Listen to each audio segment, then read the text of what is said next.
Assalamualaikum warahmatullahi wabarakatuh. Alhamdulillahirabbil alamin. Allahumma shalli ala sayyidina Muhammad wa ala ali sayyidina Muhammad. Berjumpa kembali dalam channel Darul Ulum TV. Hari ini kita akan menyajikan yang sangat spesial, bagaimana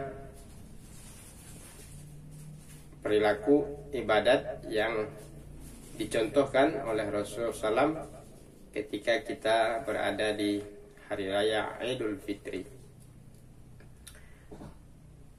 Para sahabat penikmat channel Darul Ulum TV, insyaallah hari Ahad sebentar lagi kita akan merayakan hari kemenangan, yakni Idul Fitri.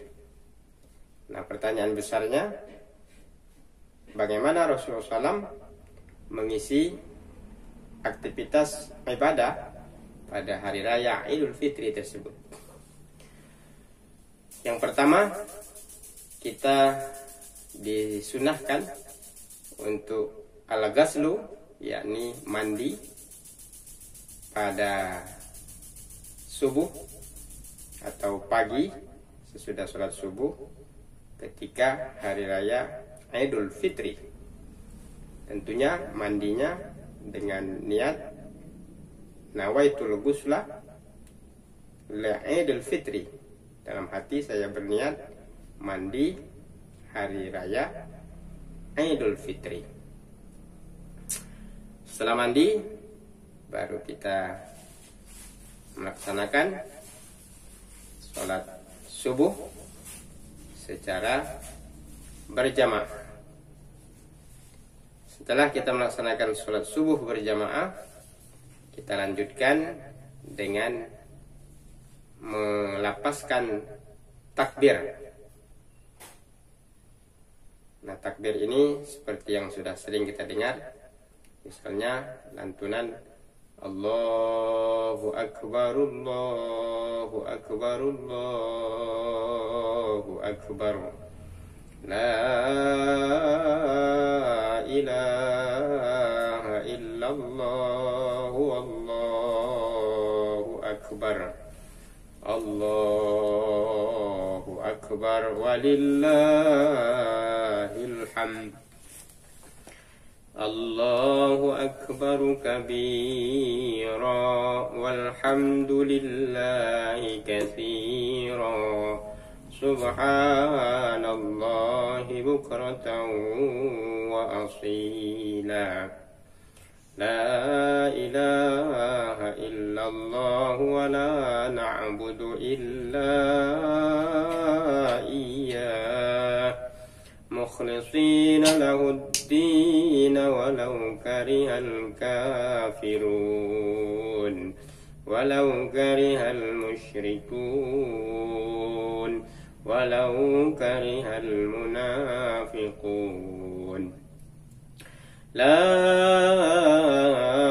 ilaha illallah wahdah sadaqa wa'dah wa nasara 'abdahu wa a'azza jundahu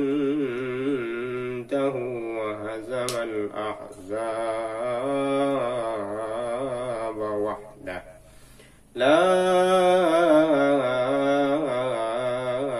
ilaha illallah, wallahu akbar, Allahu akbar, walillahil hamd. Setelah takbir, disunatkan untuk menyampaikan salawat kepada Rasulullah SAW. Allahumma sholli ala sayyidina Muhammad wa ala ali sayyidina Muhammad. Setelah itu, bagi yang terbiasa sholat isyraq ketika matahari muncul, maka diawali dulu dengan sholat sunat isyraq yang pahalanya luar biasa, seperti haji dan umroh, taman, sempurna haji dan umrohnya. Nah, setelah lebih kurang pukul 7 pagi, maka kita laksanakan sholat sunat Idul Fitri 2 rakaat secara berjamaah ataupun secara sendirian. Nah, ada yang terlupakan tadi, pada pagi harinya disunahkan juga to'am, makan dan minum. Kalau ada kurma silakan makan kurma, tapi kalau tidak ada silakan memakan makanan yang sudah disiapkan. Nah, setelah makan ya, jam 7 siap-siap untuk melaksanakan sholat Idul Fitri.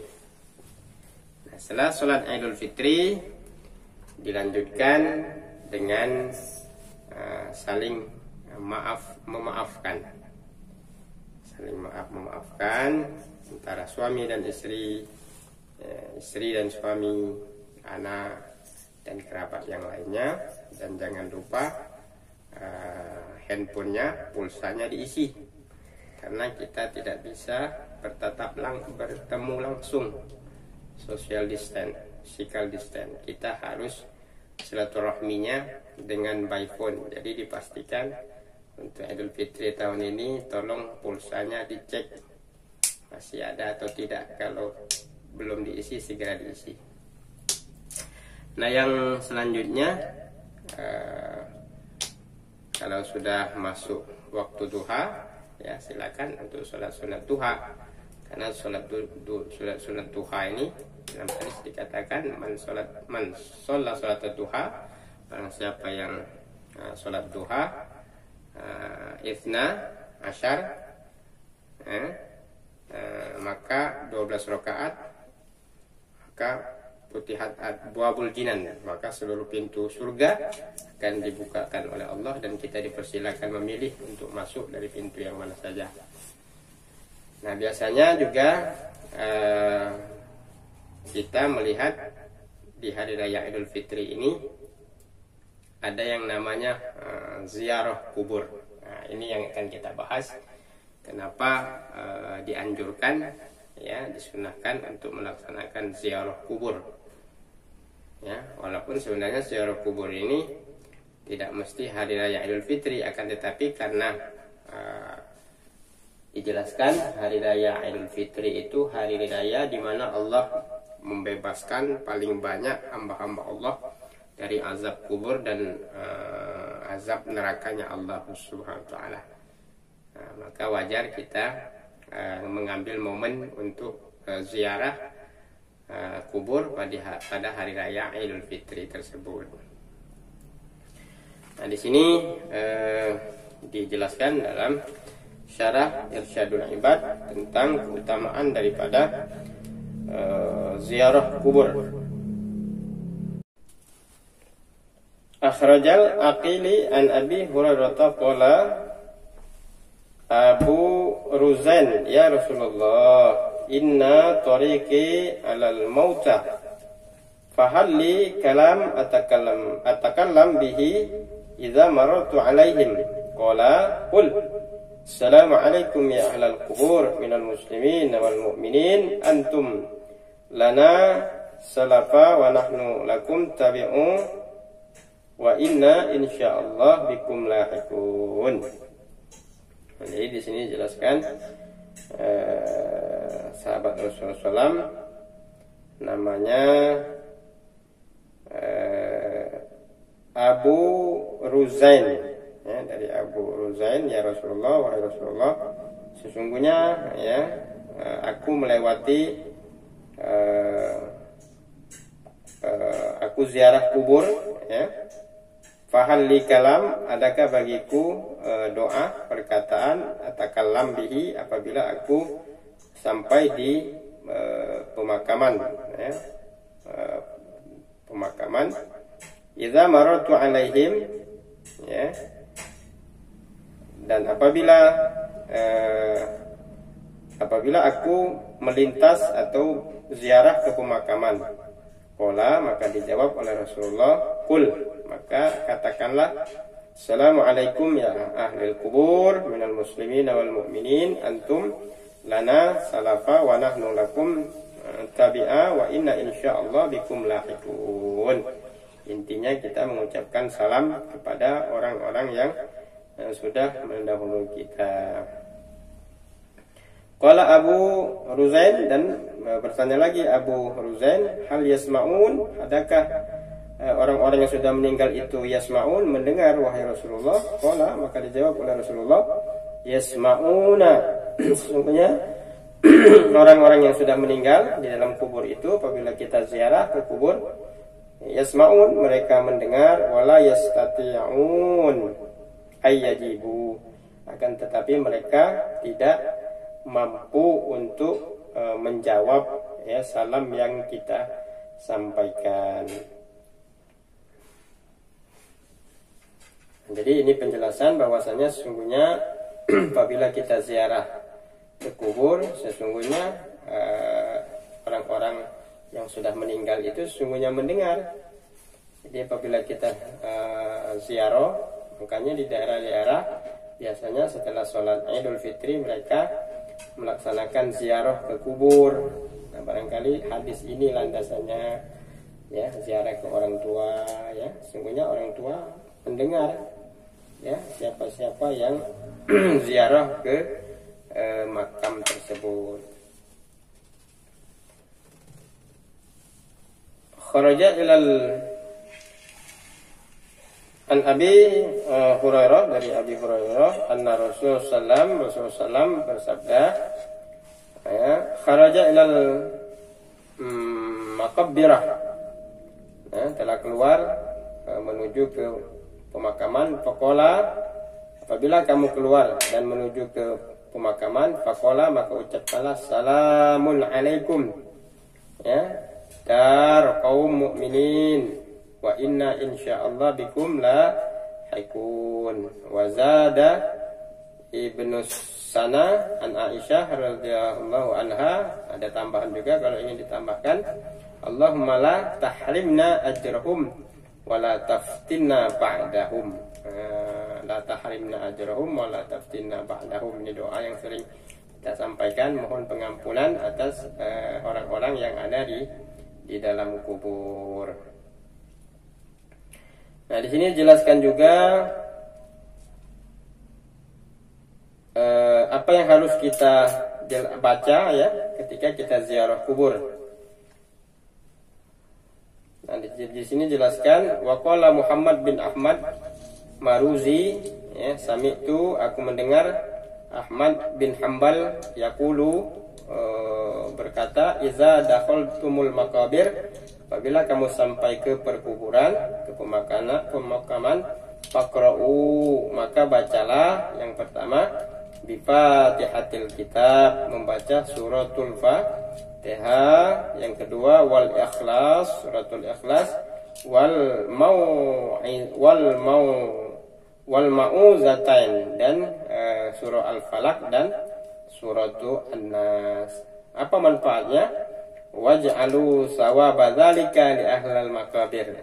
Bacaan itu akan menjadi sawab, akan menjadi pakaian kenikmatan, melapangkan kubur, meluaskan kubur, menerangi kubur, di ahlil maqabir, kepada ahli maqabir. Fa innahu yasilu ilaihim, sesungguhnya apa yang kita kirimkan, doa yang kita sampaikan sesungguhnya akan sampai kepada orang tua, saudara, sahabat, anak-anak kita yang sudah ada di dalam kubur.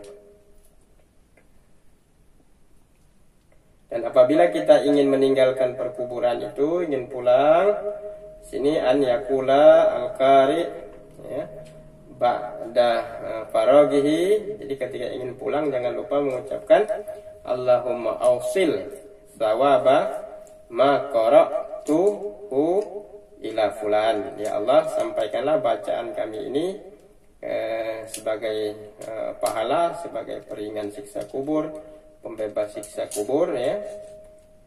Ma qara'tuhu, atas yang kita baca tadi, Fatihah, suratul Ikhlas, Al-Falaq, An-Nas, ila fulan, kepada si fulan. Sebutkan siapa, mungkin orang tua kita, sahabat kita, kakak kita, ayu kita yang sudah meninggal, kita sebutkan.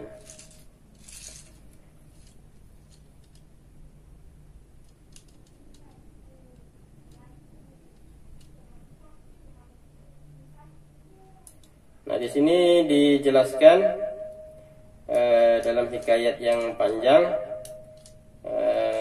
kita diperintahkan untuk iqra'ul Quran, membaca Al-Quran, wahdihi, dan menghadiahkan ya kepada saudara-saudara kita yang sudah meninggal dunia.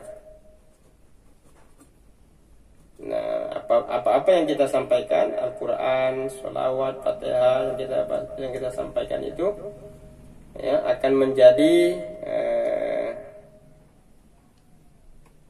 maddah, ya akan menjadi pelapang, ya akan menjadi pelapang kubur, penerang kubur, ya sehingga kuburnya menjadi raudhatan min riyadil jinan. Di sini dijelaskan dalam hikayat yang panjang, ya.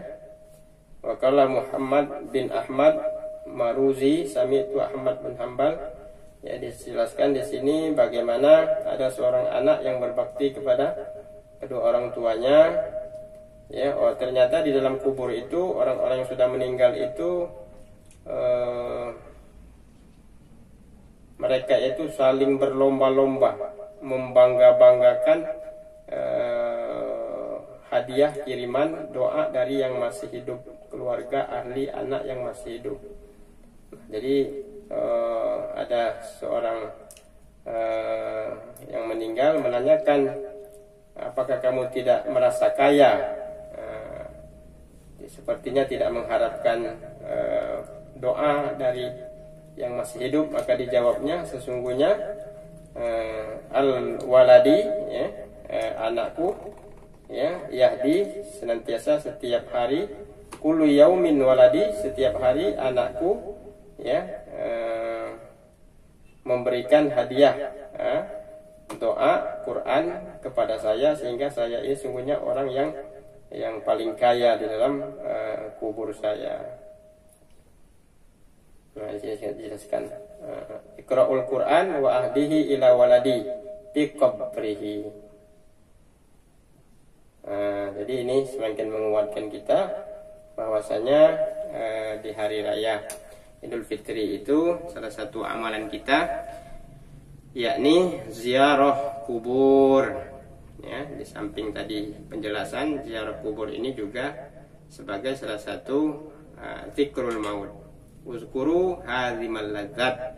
Kita ini diperintahkan untuk banyak-banyak mengingat sesuatu yang memutus kelezatan dunia. Apa yang memutus kelezatan dunia itu? Zikrul maut, mengingat kematian. Salah satunya kita datang ke kuburan, ya, mengingatkan bahwa walaupun gagah, hebat, ya, sesungguhnya pada saatnya kita akan ruju'un ilallah, kita akan kembali kepada Allah Subhanahu wa taala, tidak membawa apa-apa kecuali amal-amal soleh yang kita khalidina fiha abadah, yang sungguhnya kita kekal selama-lamanya di sana. Nah, terus Ustaz, bagaimana sekarang ada PSBB ini tidak bisa pulang?